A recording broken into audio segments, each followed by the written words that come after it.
তো শুধু আমরা এখন এসেছি জাফলংয়ের সেই খাসিয়াপল্লী যে চা বাগান, সেই চা বাগানে এখানকার চাগুলো অনেক সুন্দর, খেতে পারি মজা। আমরা চা খেলাম, তরতাজা বাগানের চা। এই বাগানের চা আমরা খেলাম। এখন আমরা আপনাদেরকে দেখাচ্ছি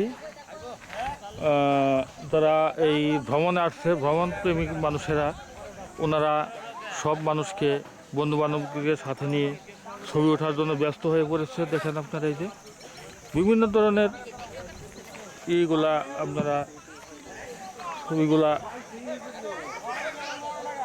তুলতেছে। মন কেড়ে নেওয়ার মতো কি যায়। আপনারা যাবেন যে ওই খাসিয়াপল্লির ভিতরে যে চা বাগান জাফলংয়ের, যারা এখনও আসেননি তারা যদি আসেন তাহলে আপনাদের মন কেড়ে নেবে। সাথে এই যে আমার দাদা আছে, এই যে আমার দাদা, উনিও আমাদের সাথে আসছেন। হ্যাঁ, দাদা দাদি একসাথে আছে।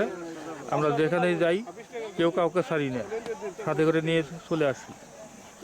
আপনারাও সাথে করে আপনাদের প্রিয়জনকে নিয়ে আসবেন। যারা এই চা বাগানের মনোরম পরিবেশ আপনারা দেখতে চান, তারা এই জাফলংয়ের খাসিয়াপল্লির ভিতরে যে চা বাগানটি, সেই চা বাগানে এসে উপভোগ করতে পারেন।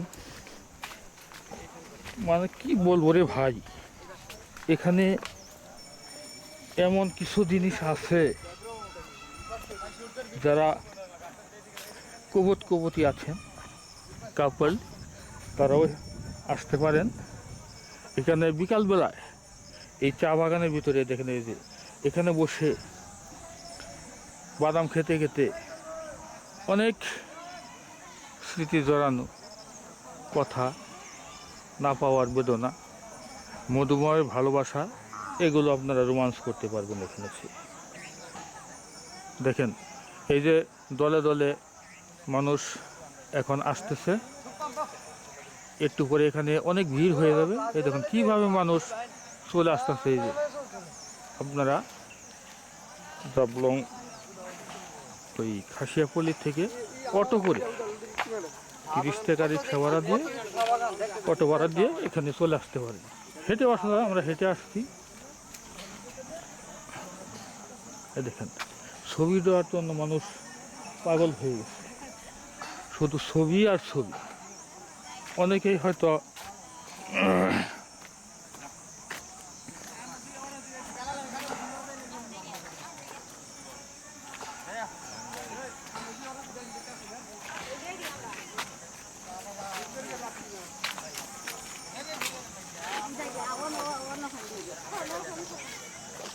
এখানে অনেক দোকানপাট আছে। আপনারা চাইলে শাড়ি কাপড়, 3 পিস, চাপাতি, বিভিন্ন ধরনের স্টল আছে, এখানে কিনে নিয়ে যেতে পারেন। অনেক দোকানপাট আছে এখানে।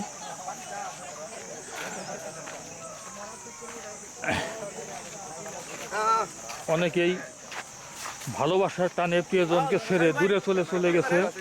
এই যে সেই লোকেরা ভালোবাসার টানে আমাদেরকে ছেড়ে চলে গিয়েছিল।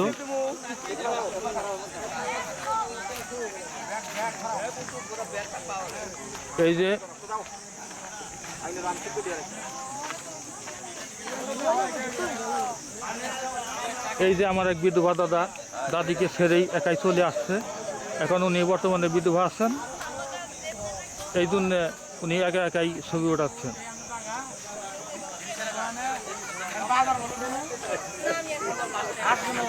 আমরা আবার চলে আসলাম ভাইয়ের দোকানে। ক্লান্ত হয়ে গেছি, মনে হয় আরেকটা চা খান লাগবো।